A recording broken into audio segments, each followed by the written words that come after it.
Une femme dont l'esprit était voilé par le préjugé avait alerté la police au sujet de son nouveau voisin noir, le décrivant comme suspect. Il fut emmené arraché à sa fille sous ses yeux. Quelques heures plus tard, son propre enfant luttait entre la vie et la mort, et l'unique espoir de salut résidait en l'homme qu'elle avait cherché à anéantir. Ce n'était pas seulement le destin, mais le lourd tribut de la haine. Avant de plonger dans cette histoire, dites-nous d'où vous nous lisez. Nous serions ravis de connaître vos impressions. Si cette histoire vous touche, abonnez-vous pour en découvrir d'autres tout aussi puissantes.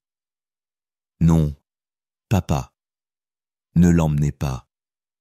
Le cri déchirant de Léa, une fillette de 8 ans, transperça la quiétude de cette rue paisible de Willow Creek, un samedi après-midi. Ses petites mains s'agrippaient désespérément à la jambe d'Étienne, son visage poupin inondé de larmes, ses yeux bleus clairs élargis par la panique, alors qu'il fixait les menottes froides d'un métal sinistre qui enserrait les poignets de son père. Cette horreur familière, aussi lancinante que hantée, revenait encore, rejouant la scène du jour où elle avait su que son père biologique était parti pour toujours. « C'est mon papa. Il prend soin de moi. » Une rage brûlante s'enroula dans la poitrine d'Étienne, le consumant, mais il la réprima. Son regard se posa sur Léa, empli de douleur, mais résolu. L'instinct du soldat, du chirurgien, le força à maintenir un calme extérieur, une façade fragile contre l'effondrement imminent. Mais à l'intérieur, son corps entier tremblait, comme s'il allait se briser en 1000 morceaux pour sa petite fille terrifiée. « S'il vous plaît », parvint-il à articuler, sa voix basse, rauque et brisée. Elle est si effrayée. Il regarda l'officier de police, ses yeux implorants et impuissants, tandis que le clic métallique des menottes résonnait. Étienne savait que ce moment resterait gravé au plus profond de son esprit, une cicatrice qui ne s'effacerait jamais.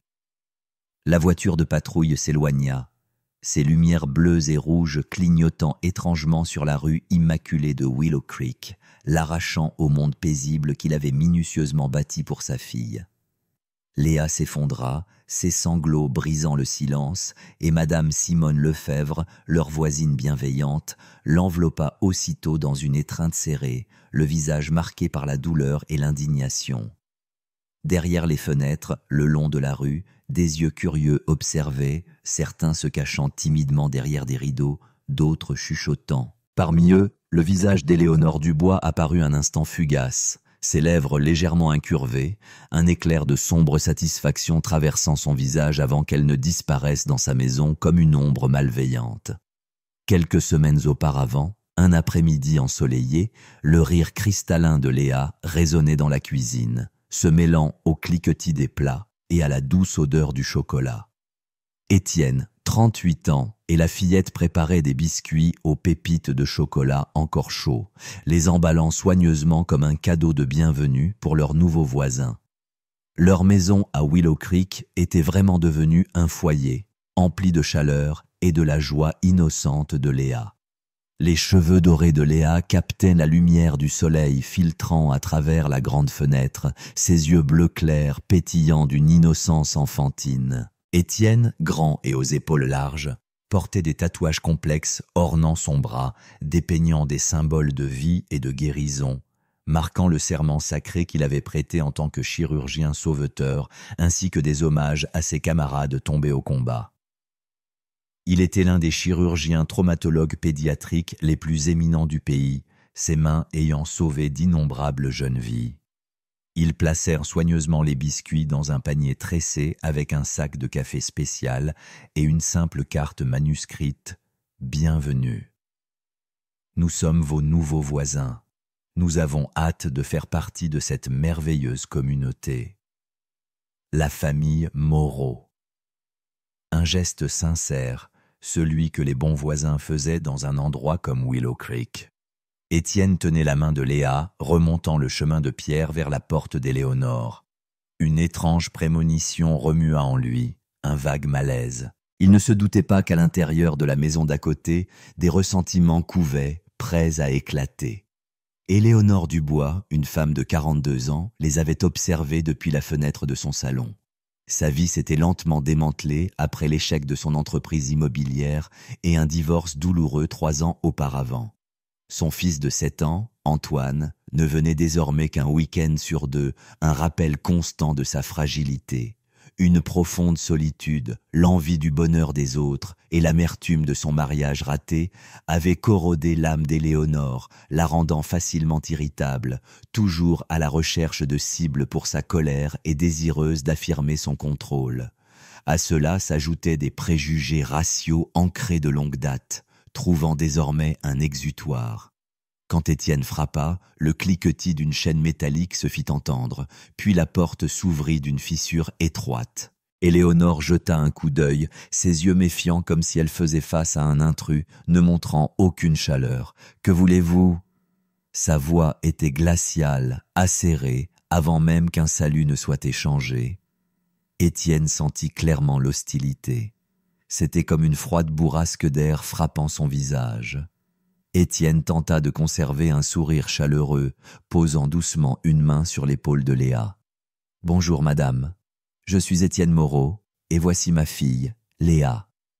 Nous venons d'emménager, et voulions faire la connaissance de nos voisins. » Il vit les yeux d'Éléonore faire des allers-retours entre lui et Léa, évaluant, scrutant comme si elle cherchait quelque chose de déplacé. « La fillette, c'est votre fille. » La question sortit. Le regard d'Éléonore empli de suspicion, comme si elle l'accusait, révélant son incrédulité. Étienne avait entendu cette question trop de fois dans sa vie. Oui, elle l'est. « Nous avons apporté quelques biscuits, Léa a aidé à les préparer, » dit Étienne, essayant de garder sa voix calme comme pour éteindre le feu de suspicion dans ses yeux. Léa, inconsciente de l'atmosphère tendue, gazouilla avec enthousiasme. « J'ai mis plein de pépites de chocolat. Papa dit que le chocolat rend tout meilleur. » Elle tendit le petit panier vers Éléonore, ses yeux pétillants d'espoir. Mais Éléonore resta insensible à l'innocence. Elle repoussa doucement le panier comme si elle évitait quelque chose de sale. « Je n'accepte pas de nourriture d'étrangers, et je préférerais que vous gardiez vos distances avec ma maison, » ajouta Éléonore, sa voix stridente, ses yeux lançant un avertissement comme une menace silencieuse. « Je ne sais pas ce que vous faites dans ce quartier, mais je vous surveillerai. Nous avons nos propres standards ici. » Le rejet brutal frappa Léa comme un coup physique. Son sourire radieux s'évanouit, la confusion obscurcissant son visage innocent. Elle leva les yeux vers son papa, ses yeux bleu clair remplis de questions inexprimées. Étienne sentit son cœur se serrer comme si quelqu'un le serrait fort. Il prit une profonde inspiration, gardant sa voix calme et digne. « Bien sûr, Madame Dubois. Quoi qu'il en soit, si vous avez besoin de quoi que ce soit, nous sommes juste à côté. » Il se retourna, entraînant Léa, le dos droit, même s'il sentait le poids de son mépris peser sur ses épaules. Alors qu'il s'éloignait, Léa murmura, sa voix minuscule et blessée, « Papa, pourquoi elle n'a pas voulu de mes biscuits ? » Certaines personnes ne sont simplement pas prêtes à se faire de nouveaux amis, ma chérie. Ce n'est pas grave. Étienne serra la main de sa fille d'un geste rassurant. Mais en lui, une colère froide commençait à l'habiter, assez différente de sa stupéfaction initiale. Il savait que cette femme ne s'arrêterait pas là et qu'elle serait un problème majeur. Quelques jours plus tard, à la piscine communautaire de Willow Creek, Étienne lisait un livre lorsqu'un préposé de la piscine l'approcha. « Monsieur, nous avons reçu un appel anonyme concernant une activité inhabituelle et nous avons besoin que vous montriez votre pièce d'identité. » Étienne leva les yeux et vit Éléonore Dubois se tenir non loin, ses yeux révélant clairement une satisfaction manifeste, presque rusée, comme si elle venait d'accomplir quelque chose de grand. À partir de ce moment, Étienne sentit une vague de colère monter en lui et sut avec certitude qu'elle ne s'arrêterait pas tant qu'il ne partirait pas. Il montra ses papiers d'adoption pour Léa et le préposé hocha la tête, s'éloignant avec un air légèrement embarrassé. Étienne sentit l'humiliation l'envahir. C'était comme une fumée toxique l'étouffant. Léa nagea plus près, ses yeux d'enfant montrant de l'inquiétude alors qu'elle demandait papa « Pourquoi cet homme t'a-t-il ? Il demandait tes papiers ?»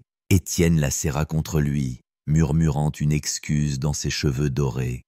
Se sentant impuissant face à cette injustice, une douloureuse impuissance, il serra les poings jusqu'à ce que ses jointures blanchissent en pensant à Éléonore, réalisant qu'elle essayait de les séparer à tout prix.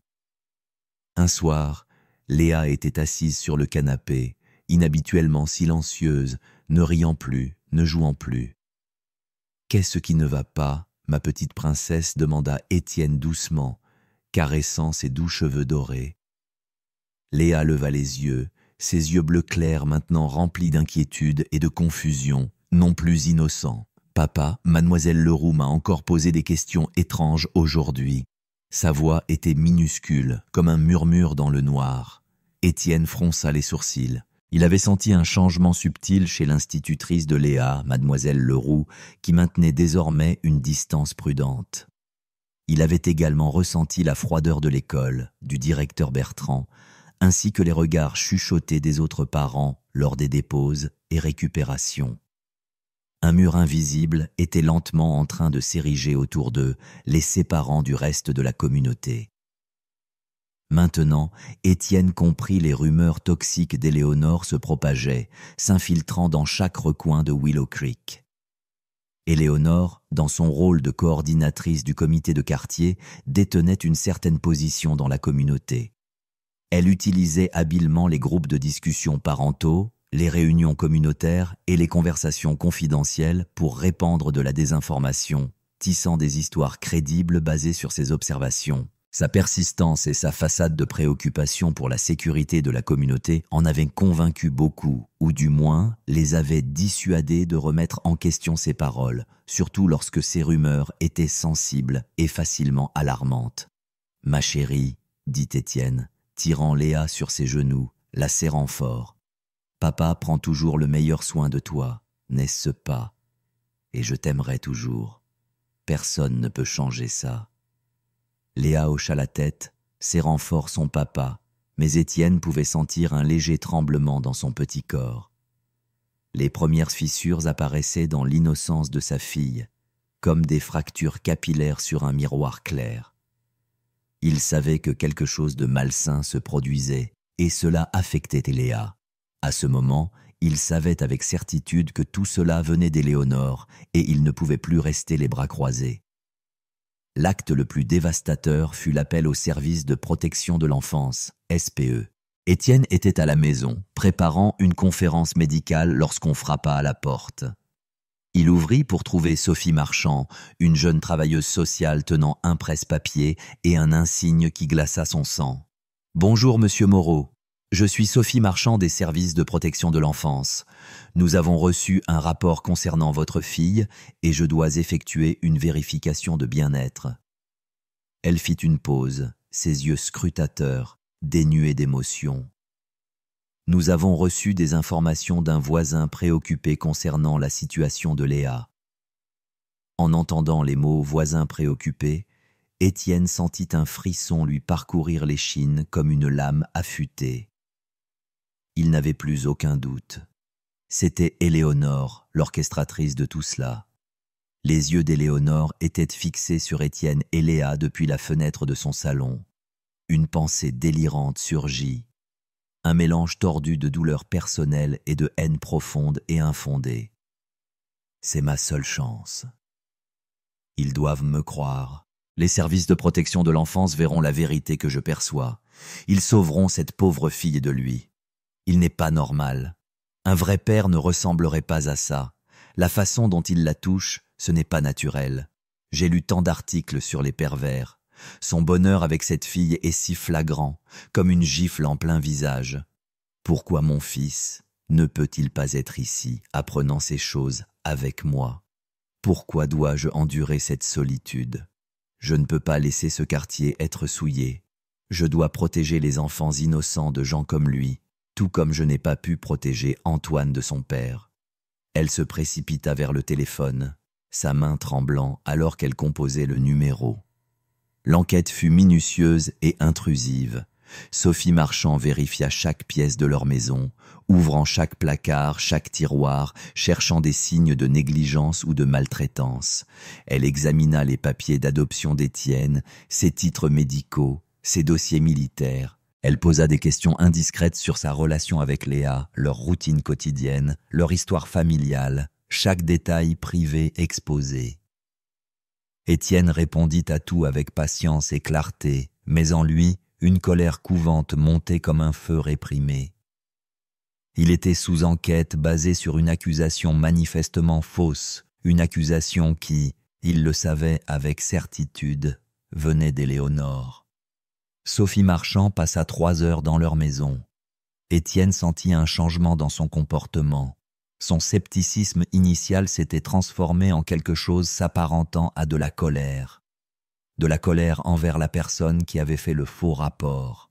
« Monsieur Moreau, dit-elle en rassemblant ses papiers, il est clair que c'était un rapport malveillant. Léa est manifestement aimée et bien soignée. Votre maison est en ordre, votre relation avec votre fille est saine et appropriée, et il n'y a absolument aucune preuve de quelque faute que ce soit. Je suis désolé que vous ayez eu à traverser cela. » Étienne la remercia pour sa rigueur, mais le mal était fait. Cette nuit-là, Léa fit des cauchemars pour la première fois depuis des années, se réveillant en pleurant et demandant si quelqu'un allait la lui enlever.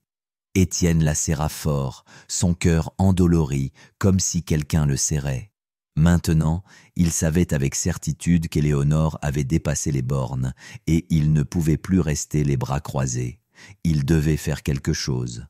La goutte d'eau qui fit déborder le vase arriva cet après-midi là même. Étienne décida de passer le week-end à enseigner à Léa quelques compétences de base, en commençant par la menuiserie dans le garage.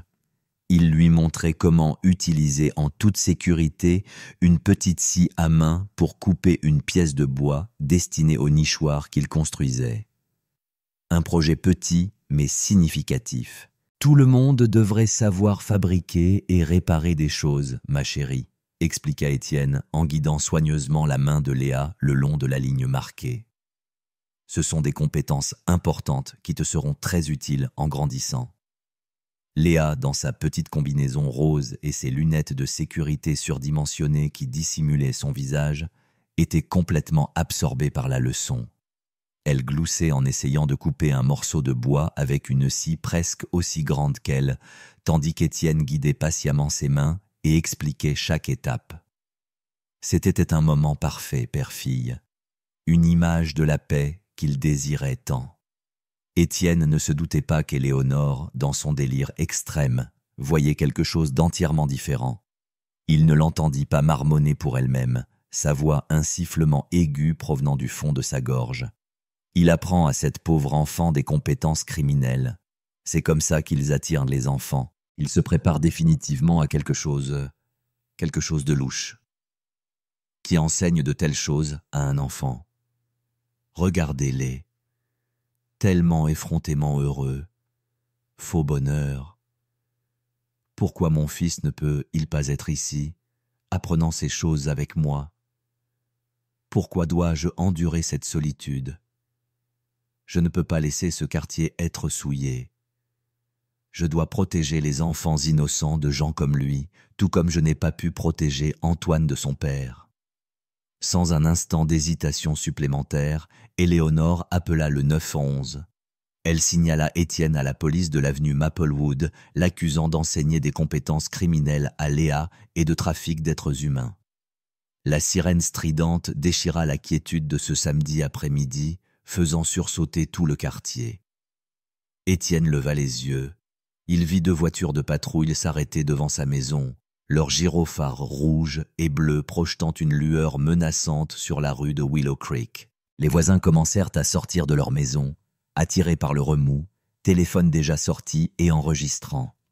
Des yeux curieux, jugeants, pesaient sur lui comme des centaines de flèches aiguisées perçant sa peau. Certains voisins, comme les Lefebvre au bout de la rue, qui avaient régulièrement vu Étienne déposer et récupérer Léa et avaient été témoins de leur simple moment quotidien, semblaient perplexes et préoccupés. Ils observaient Étienne avec sympathie, mais n'osaient pas intervenir. Mais d'autres, ceux qui avaient entendu les rumeurs d'Éléonore, leurs yeux étaient remplis de suspicion et de satisfaction. Des chuchotements et des murmures commencèrent à s'élever, formant un mur invisible de pression, les repoussant, lui et sa fille, loin de la communauté. La division de la communauté était désormais clairement visible. Madame Simone Lefebvre, la femme plus âgée au bout de la rue, s'avança rapidement. Elle avait vu Étienne et Léa interagir quotidiennement. Elle comprenait la profondeur de leur lien. Elle se tenait à quelques mètres, mais ses yeux exprimaient tout son soutien et son indignation, fixés droit sur Éléonore, comme un défi silencieux. Étienne leva les yeux du bois qu'il enseignait à couper à Léa. La confusion et l'horreur étaient gravées sur son visage. Il comprit immédiatement que cela devait être l'œuvre d'Éléonore. Mais la vue des voitures de police fit tout de même battre son cœur à tout rompre. Un sentiment familier montait dans son estomac. Le sentiment d'être suspecté, jugé, perçu comme une menace simplement à cause de la couleur de sa peau. Léa, voyant les officiers approcher, se cacha instinctivement derrière son papa, ses petites mains serrant sa chemise, tremblante. « Ils emmènent papa comme la dernière fois » cria Léa, sa voix étranglée et tremblante, évoquant une douleur indescriptible de la perte. Elle leva les yeux vers Étienne, ses yeux emplis de larmes reflétant une peur extrême, la peur d'être à nouveau séparés. « Officier, dit Étienne calmement, se levant lentement, les mains visibles. Pas de mouvements agressifs. Son entraînement militaire prit le dessus. Ne jamais faire de mouvements brusques. Toujours maintenir une attitude respectueuse. Désamorcer autant que possible. Que se passe T. L'officier Fournier, l'officier principal, âgé d'environ 40 ans, grand et au visage sévère, maintenait une attitude professionnelle mais quelque peu rigide, s'approchant la main posée lâchement sur sa ceinture. « Monsieur, nous avons reçu un appel concernant une activité suspecte impliquant un véhicule et un enfant. Pouvez-vous expliquer la situation ?» Étienne désigna la pièce de bois et les outils soigneusement rangés à côté. « J'enseigne à ma fille les bases de la menuiserie. Nous construisons un nichoir. »« Et c'est votre fille ?» demanda Fournier, regardant Léa, qui sortait de derrière Étienne, ses grands yeux effrayés. « Oui, monsieur, c'est Léa. Je suis Étienne Moreau, et c'est ma maison. » Étienne tendit lentement la main vers son portefeuille, ses mouvements délibérés pour éviter tout malentendu. « Je peux vous montrer ma pièce d'identité et ma preuve de résidence. » Mais avant qu'il ne puisse produire ses documents, Éléonore se précipita à travers sa cour, vibrant presque d'une vindication triomphante. « Officiers. »« Dieu merci, vous êtes là » cria-t-elle, sa voix stridente, agitant un dossier jaune rempli de ses photos de surveillance.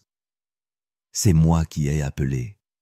Je surveille cela depuis des semaines. » Elle s'approcha des officiers avec la confiance de quelqu'un qui croyait avoir enfin eu raison. « Je veux juste dire que cette situation est très inhabituelle, officier. Qui sait qui il est vraiment ?» Et ses tatouages, elle jeta un coup d'œil aux tatouages sur le bras d'Étienne, son mépris évident. L'officière Leroy, la seconde officière, environ 30 ans, avec des cheveux soigneusement attachés et des yeux intelligents mais paraissant légèrement inexpérimentés dans les situations sensibles, se tourna vers Étienne. « Monsieur, avez-vous des papiers de tutelle ou des documents d'adoption ?» Sans un instant d'hésitation, Étienne tendit la main vers sa poche arrière et en sortit un portefeuille en cuir usé. Il en tira plusieurs documents officiels, conservés là précisément parce qu'il avait appris à anticiper ces moments papiers d'adoption, documents de cour, ordonnances de garde. Tout était légal et légitime. L'officière Leroy examina les papiers, tandis qu'Éléonore poursuivait ses explications frénétiques. « Regardez ces photos !» insista-t-elle, les étalant sur le capot de la voiture de patrouille. Il la touche toujours, il la suit toujours, et aujourd'hui il lui apprend à utiliser des outils. Un homme célibataire élevant une fille n'est pas normal, officier. Il y a trop d'activités suspectes ici. Éléonore accentua sa voix pleine d'insinuation, comme pour semer le doute dans l'esprit des officiers. « Compétences de base.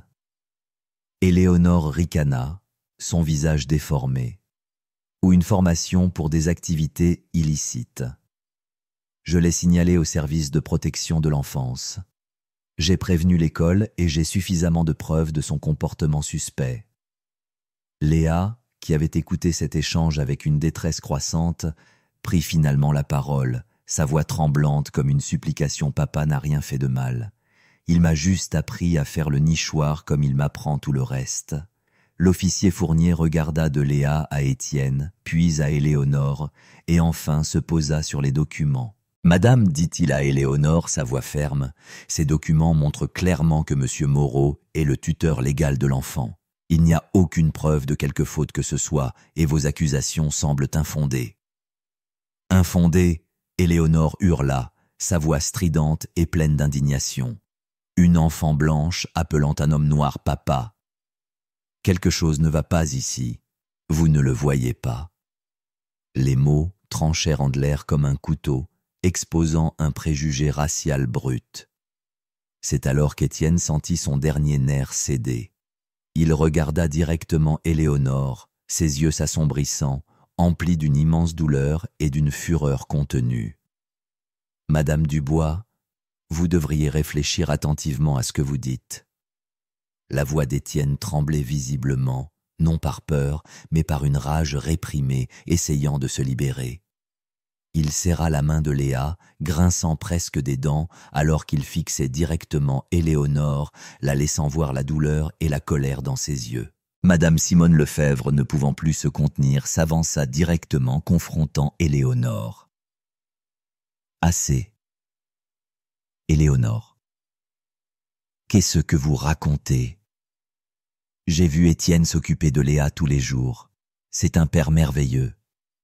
Vous êtes en train de ruiner leur vie juste à cause de vos idées malades. » Madame Simone parla fort, sa voix remplie de colère, résonnant parmi les voisins chuchotants.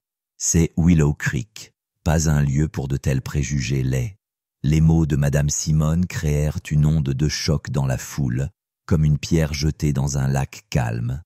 Certains hochèrent la tête en signe d'accord, d'autres regardèrent Éléonore avec doute. La vérité émergeait lentement, révélant ses vraies couleurs. « Assez !» interrompit l'officier Fournier, repoussant la main d'Éléonore. « Nous devons emmener M. Moreau à la station pour une déclaration. Juste une formalité, M. Moreau. Nous allons éclaircir tout cela. »« Non !» cria Léa, sanglotant de manière incontrôlable. « Papa, ne pars pas !» Elle serra Étienne fort. Mais les officiers les séparèrent doucement mais fermement. Madame Simone Lefebvre se précipita pour étreindre Léa alors qu'elle était séparée de son père, sa voix chaleureuse mais pleine de protestation. « C'est bon, ma chérie. Monsieur Moreau reviendra bientôt. Tout ira bien. » Elle regarda Étienne, ses yeux transmettant tout son soutien et sa confiance. Une lueur d'espoir faible. « Papa, pourquoi il t'emmène ?» gémit Léa, ses yeux remplis de larmes observant son père menotté. La peur extrême était évidente. Elle serra une petite photo de famille d'elle-même, de sa mère biologique et de son père défunt. Les larmes coulaient sur son visage, une image déchirante de la perte qui se répétait. Étienne ressentit une douleur poignante en regardant sa fille. Un nœud se serra dans sa poitrine comme si quelqu'un lui serrait le cœur. Il voulait crier, résister, briser toute cette injustice, abattre la personne qui causait cette douleur. Il avait travaillé si dur pour reconstruire la vie de Léa, pour s'assurer qu'elle n'aurait plus jamais à revivre cette peur de la perte. Mais maintenant, cela se reproduisait, juste sous ses yeux. Pourrait-il la protéger ou la traînait-il simplement dans ses propres ennuis? Un moment fugace de doute de soi et de remise en question du sens de tous ses efforts traversa son esprit, le faisant hésiter, presque s'effondrer. Il ne tenait plus son calme, son allure résolue, mais était déchiré entre raison et émotion. Néanmoins, il prit une profonde inspiration, réprimant la peur et la colère au plus profond de son âme. Il regarda Léa, essayant de maintenir un sourire rassurant, mais ses yeux reflétaient une souffrance extrême, une douleur qu'il ne pouvait cacher. « Tout ira bien, ma chérie. je te le promets. » La voix d'Étienne se brisa, alors qu'il tentait de la rassurer, la peur et l'impuissance claires dans chaque mot tremblant. Alors que la voiture de patrouille s'éloignait, emportant Étienne, Léa s'effondra dans les bras de Madame Simone, ses sanglots déchirants brisant la quiétude de l'après-midi de Willow Creek. Étienne était assis dans la salle d'interrogatoire du poste de police de Willow Creek, l'air épais et lourd de suspicion. Bien que les accusations aient été rejetées grâce aux documents qu'il portait, il devait toujours endurer des questions constantes et la suspicion. Comme des aiguilles aiguisées piquant sa peau, il était fatigué et en colère, ne voulant que retourner auprès de Léa, vers la paix de son foyer. Il regarda son identifiant de médecin, son pouce traçant doucement les mots « ne pas nuire ». Le serment résonnait dans son esprit comme un jugement de conscience ne pas nuire. Mais comment ne pas nuire aux autres alors que lui et sa fille étaient si profondément blessés, tourmentés par la malice et le préjugé? Une vague d'indignation monta en lui, voulant exploser, tout incendier. Il se demanda s'il devait quitter Willow Creek, trouver un endroit où lui et Léa pourraient vivre paisiblement sans jugement, sans être traqués. La déception et l'épuisement l'accablèrent. Il se sentait épuisé par cette bataille sans fin. Mais alors l'image de Léa, ses yeux craintifs alors qu'il était emmené, apparut vivement dans son esprit.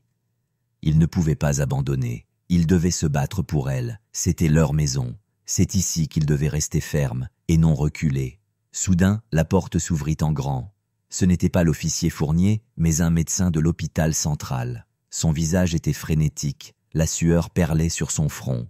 Il était suivi de Sophie Marchand, la travailleuse des SPE, qui était restée au poste pour finaliser les documents d'Étienne. « Docteur Moreau, nous avons besoin de vous immédiatement » s'exclama l'autre médecin, sa voix urgente comme si chaque seconde était précieuse. « Il y a une urgence. Un enfant a été frappé par une voiture. Nous avons essayé de vous joindre par téléphone, mais nous n'avons pas pu, et l'hôpital a informé d'urgence le poste de police lorsqu'ils ont appris que vous étiez ici et avaient désespérément besoin de votre aide. » Étienne se leva d'un bond. L'instinct du chirurgien immédiat prenant le dessus sur toute fatigue et tout ressentiment. Toutes les pensées personnelles furent mises de côté. Que s'est-il passé? Qui est-ce le patient? C'est Antoine Dubois, répondit le médecin. Il a été frappé par une voiture. Son état est critique. Vous êtes l'expert de premier plan qui peut effectuer cette chirurgie, docteur Moreau. Il n'y a pas le temps de le transférer ou de trouver quelqu'un d'autre. À ce moment, les yeux d'Étienne scintillèrent d'une lutte interne féroce entre la colère et la compassion, comme deux forces opposées déchirant son âme.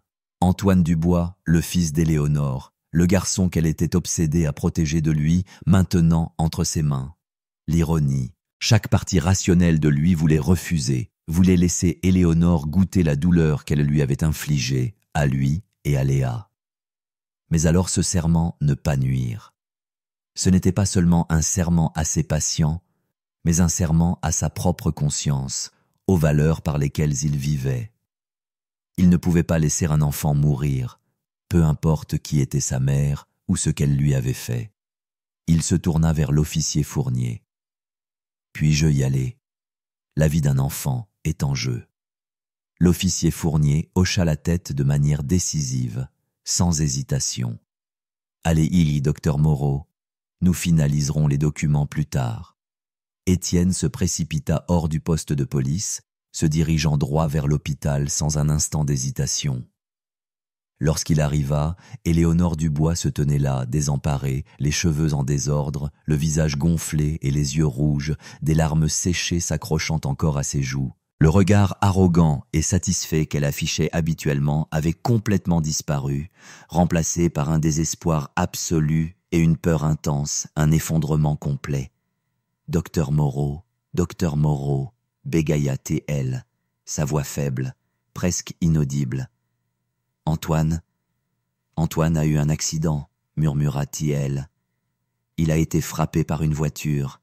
Le médecin a dit que vous êtes le seul qui puisse sauver mon fils. »« S'il vous plaît, docteur Moreau, » plaida Éléonore, s'enfonçant sur ses genoux sur le sol froid de l'hôpital, ses mains jointes comme en prière, ses yeux implorants. Les larmes coulaient sur son visage autrefois fier, maintenant empreint de désespoir. « J'ai fait une terrible erreur, docteur Moreau. Tout ce que j'ai fait. S'il vous plaît, sauvez mon fils. Je vous en supplie. » Étienne regarda la femme qui avait ruiné sa vie et celle de sa fille au cours des dernières semaines. À ce moment, ses yeux scintillèrent d'une lutte interne féroce entre la colère, la douleur et la compassion. Il prit une profonde inspiration, sentant le puissant conflit intérieur, mais l'instinct de chirurgien, le serment d'Hippocrate profondément enraciné dans son cœur, triompha de tout. « Madame Dubois, » dit Étienne, sa voix calme, résolue, dépourvue de ressentiment ou de triomphe, mais pas entièrement chaleureuse. Il ne promit pas le pardon, seulement l'impartialité d'un guérisseur. « En tant que médecin, j'ai un serment. Quoi qu'il se soit passé entre nous, je ferai tout ce qui est en mon pouvoir pour aider votre fils. » Il se tourna et entra directement dans la salle d'urgence, la porte s'ouvrant puis se refermant derrière lui, laissant Éléonore agenouillée sur le sol de l'hôpital, ses larmes chaudes se mêlant à un profond remords qui la hantait. Quelques semaines plus tard, Étienne se tenait avec Léa à la danse communautaire annuelle de Willow Creek, un rassemblement destiné à réparer les vieilles blessures et à réunir le quartier. Léa rayonnait, sautillant avec des amis, son rire léger et clair sous les lumières du soir. Étienne parlait tranquillement avec l'officier Fournier et Sophie Marchand, désormais des alliés de confiance. « Nous sommes ravis que vous soyez restés, » dit Fournier sincèrement. Étienne répondit simplement « C'est notre maison ». Puis vint M. David Kim, autrefois silencieux lorsque les rumeurs se propageaient, sa voix basse, son regard baissé. « Je suis désolé, je suis resté silencieux quand j'aurais dû parler. Vous êtes un bon père, monsieur Moreau. » Étienne posa une main sur son épaule, un geste doux, ferme. « Merci, cela compte beaucoup. » Un léger contact sur son bras. Il se tourna. C'était Éléonore avec Antoine à ses côtés, pâle, en convalescence, vivant. Les yeux d'Éléonore débordaient de larmes, sa voix à peine audible. « Merci d'avoir sauvé mon fils. » Elle lui tendit un dessin plié. La photo de la maison de Léa qu'elle avait laissée tomber le jour de son arrestation. Éléonore l'avait recollée. « J'ai trouvé ceci, » murmura-t-il. « J'ai pensé qu'elle voudrait peut-être le récupérer. » Étienne regarda le dessin, puis Éléonore. Il ne dit rien, se contentant d'un léger hochement de tête. Pas un pardon, mais une reconnaissance que la guérison avait commencé. Léa courut et attrapa sa main. Elle regarda Antoine, puis Éléonore. « Mon papa est le meilleur papa du monde, » dit-elle simplement.